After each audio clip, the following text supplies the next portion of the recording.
প্রধান উপদেষ্টার সভাপতিত্বে তাঁর তেজগাঁও কার্যালয়ে উপদেষ্টা পরিষদের সভা হয়েছে। ডাক, টেলিযোগাযোগ, তথ্য প্রযুক্তি খাতের নতুন কিছু সিদ্ধান্ত হয়েছে সে সভায়। সে ব্যাপারে জানাতে ফরেন সার্ভিস একাডেমিতে সংবাদ সম্মেলন চলছে। এই মুহূর্তে কথা বলছেন মন্ত্রণালয়টিতে প্রধান উপদেষ্টার বিশেষ সহকারী ফয়েজ আহমেদ তৈয়ব। সরাসরি চলে যাচ্ছি সেই সংবাদ সম্মেলনে। মোবাইল সেবাদাতা কোম্পানি থাকে, কিন্তু বাংলাদেশে মাত্র 4টি আছে। যেহেতু এমভিএনও আসেনি, সেজন্য সেলুলার সেবাদাতাদের মধ্যে প্রতিযোগিতা তৈরি হয়নি। আমরা এই প্রতিযোগিতার বিষয়টাকে অ্যাড্রেস করেছি এই নতুন পলিসির মাধ্যমে। একই সাথে private 5G, voice over wifi কিংবা ওয়াইফাই 6, ওয়াইফাই 7-এর মতো প্রযুক্তিগুলো এই লাইসেন্সের হাত ধরে আসতে পারবে। আমরা মনে করি যে নতুন 3টা স্তর, এই স্তরের মধ্যে আগের চেয়ে অনেক বেশি প্রতিযোগিতা হবে এবং এই প্রতিযোগিতার মাধ্যমে আমাদের গ্রাহকরা ভয়েস কল এবং ইন্টারনেট, মোবাইল ইন্টারনেট কিংবা ব্রডব্যান্ড ইন্টারনেটের প্রতিযোগিতার মাধ্যমে কম মূল্যে সেবা পাবে। আমরা এই পলিসিতে দ্বিতীয় যে বিষয়টি অ্যাড্রেস করছি সেটাকে আমরা বলছি সেবা মান, অর্থাৎ কোয়ালিটি অফ সার্ভিস। আমরা কিছুদিন আগে একটা নতুন কোয়ালিটি অফ সার্ভিসের নীতিমালা প্রকাশ করেছি, গাইডলাইন প্রকাশ করেছি। সেখানে অনেকগুলো কি পারফরমেন্স ইন্ডেক্স বা কেপিআই দিয়েছি। এই কেপিআইগুলোকে আমরা কয়েকটা স্তরে ভাগ করেছি।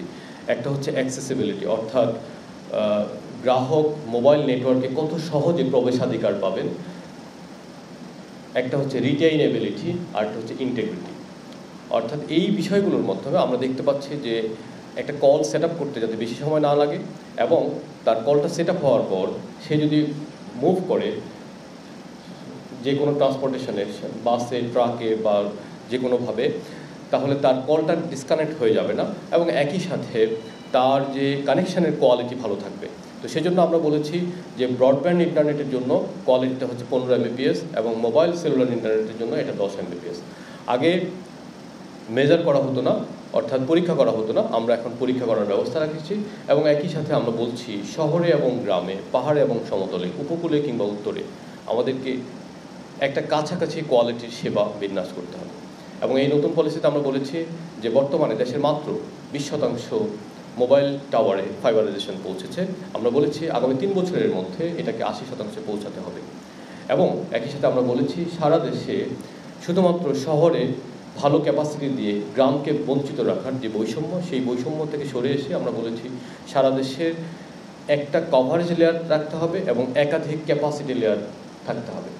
আজকে আমরা মানসম্পন্ন সেবা পাচ্ছি না, তার কারণ আমাদের মোবাইল টাওয়ারগুলোর মধ্যে যে ক্যাপাসিটি আছে সেই ক্যাপাসিটি দিয়ে আসলে অধিক সংখ্যক গ্রাহককে সেবা দান অসম্ভব।